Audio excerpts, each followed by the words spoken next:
How's it going, everyone? Chris here, and welcome back to another Super Smash Bros. Ultimate Countdown video. We only have 16 days left until the game's release on December 7th, and today we are going to be taking a look at the evidence for Geno in Super Smash Bros. Ultimate as a DLC character. As always, and I cannot stress this enough, just because we do have all of this evidence supporting Geno's inclusion, that does not 100% mean he is going to make it into Super Smash Bros. Ultimate, so make sure you guys take this with a grain of salt and realize that I'm talking about it just for fun. If you'd like to read along while I talk, you find a link to the original post in the description bar down below, and now with all that out of the way, I have to tell you guys where all this evidence came from.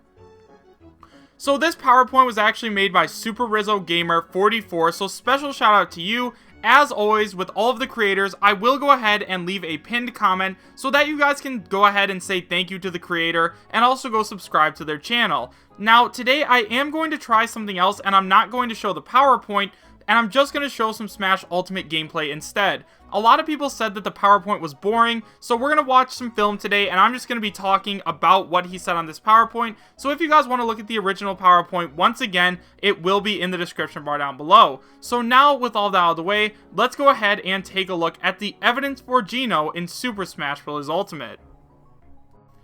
Introduction. Hello everyone, how have you been today? I have been great. So, today we will be looking at as much evidence as I could find for Geno's inclusion in Super Smash Bros. Ultimate.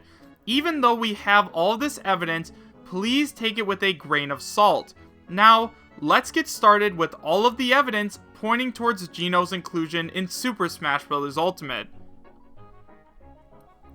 Who is Geno? Before I give you the evidence, I must explain who Geno is for those of you who may not know who he is.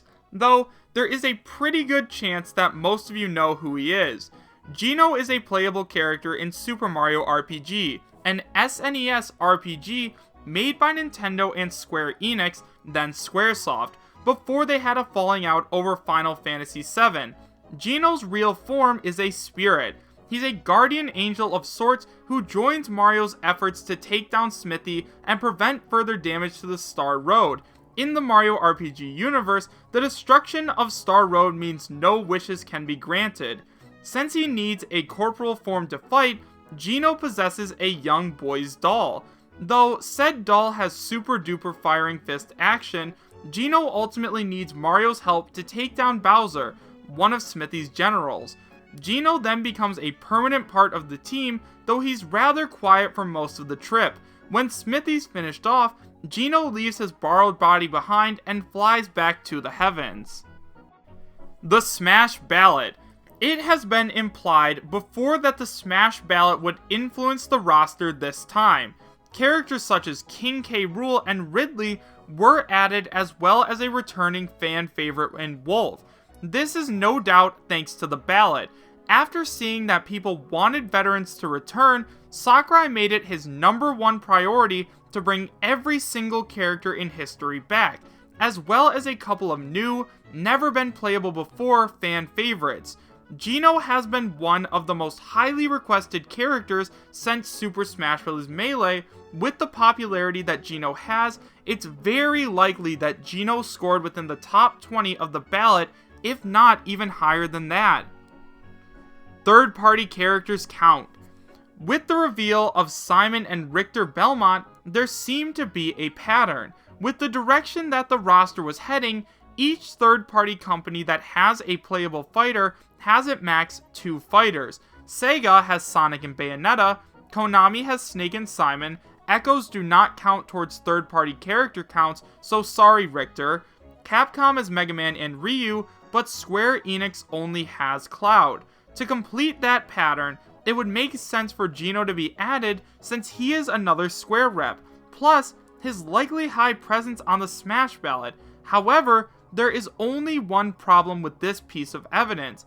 Bandai Namco has only one rep, which is Pac-Man. However, in the past, Sakurai has expressed interest in including Heihachi from the Bandai Namco developed Tekken series, bringing Namco character count to 2 if he gets in.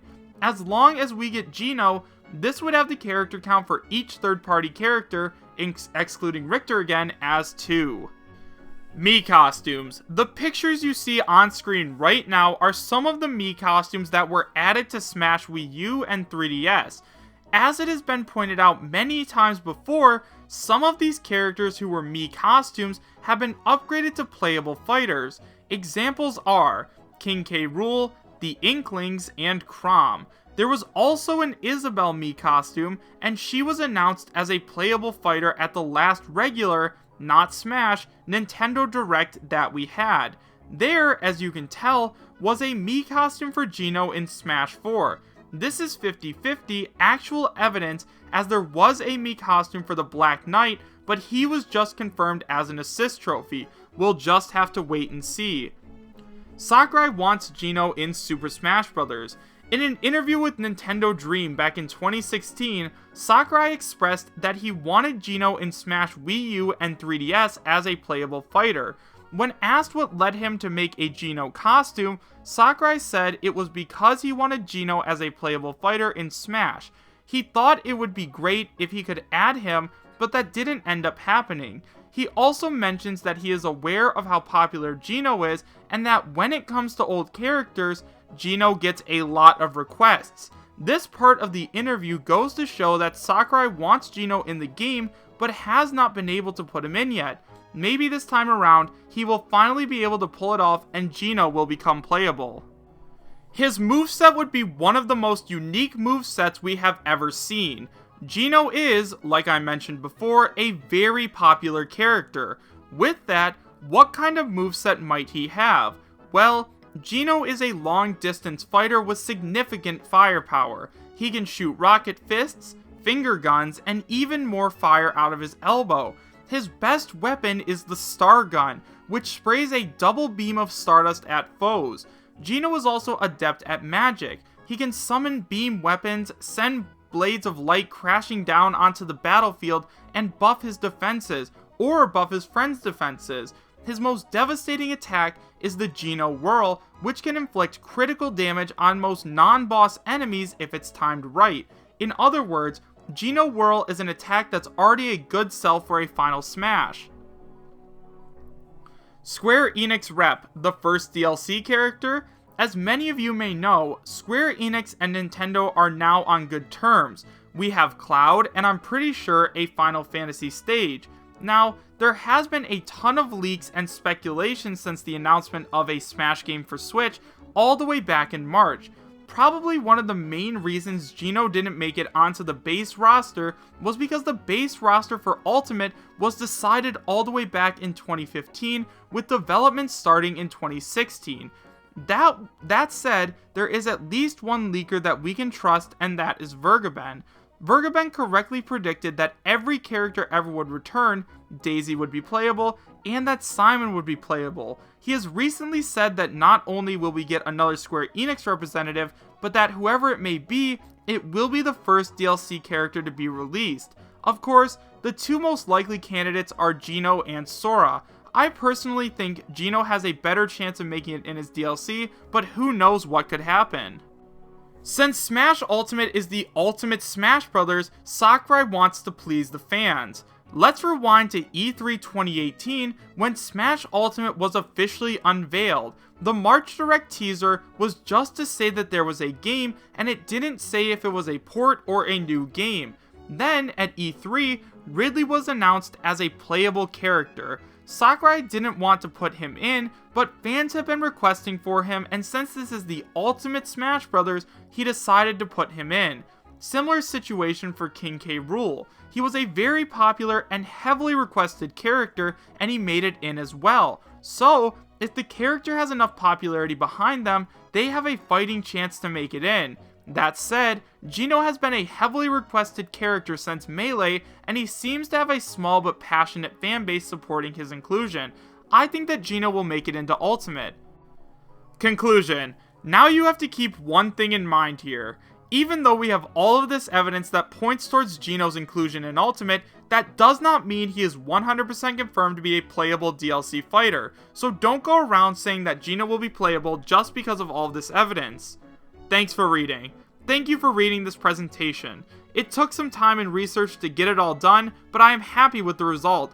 Thank you guys so much again, and have a great rest of your day. Take care. So guys, once again, I will be pinning the author of this PowerPoint, and his name is SuperRizzoGamer44, so go ahead and give a subscribe to him. He definitely deserves it, and make sure you let him know thank you in the comment section. He worked really hard. And if you guys have any you want to send in, make sure you join my Discord channel and send me your links. So overall, what did I think about this PowerPoint? Well, it was very good, but there were a few things that I wanted to talk about. First of all, as we know, Nintendo are the people that are choosing the DLC characters for Smash Ultimate. It's not Sakurai. And also, they've all already been decided. So, because Nintendo are the people that are choosing the characters that are going to be in, I think that it's probably not going to be Geno, but instead it's going to be a Square Enix character that's going to make them a little bit more money, such as like Sora or something like that. However, at this point, we do know that Sakurai really wants Geno in the game, so who knows, he might put him in as a DLC character. We're just going to have to wait and see. But let me know what you guys thought about all this character evidence in the comment section down below. Do you guys believe that Geno's going to be the first DLC character revealed, and would you be happy if he was? Why or why not? Thank you guys all so much for watching. Make sure to subscribe, share, and like, and I will see you guys next time. Take care.